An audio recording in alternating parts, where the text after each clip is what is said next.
அடுத்து சிம்மராசி. சிம்மராசி நேயர்களுக்கு ஏற்கனவே அஷ்டமத்து சனி நடந்துட்டு இருக்குது. அஷ்டமத்து சனியின் பாதிப்பு உங்களுடைய 7ல் ராகு இருப்பதால் சற்று குறையும். ஆனால் அதே சமயத்தில் அஷ்டமத்து சனியின் பாதிப்புகள் கட்டாயம் இருந்து கொண்டுதான் இருக்கும்.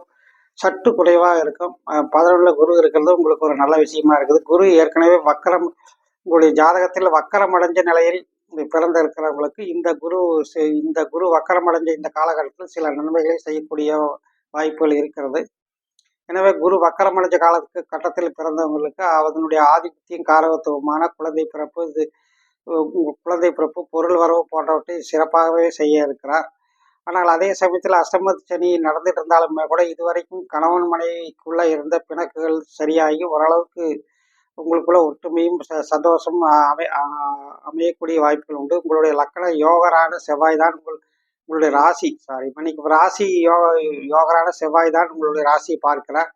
எனவே உங்களுக்கு இந்த ராசி செவ்வாய் பார்ப்பது மிகவும் நன்மையை அளிக்கக்கூடியதாக இருக்கிறது.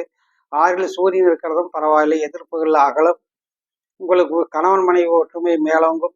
இந்த மாதத்தில் அஷ்டமத்து சனி நடந்துட்டு இருந்தாலும் ஓரளவுக்கு ஆறுதலான நல்ல மாதமாகவே இருக்கும். பொருளாதார ரீதியாகவும் தொழில் ரீதியாகவும் வளர்ச்சியும் முன்னேற்றம் அடையக்கூடிய மாதமாகவே இருக்கும். மிக்க நன்றி.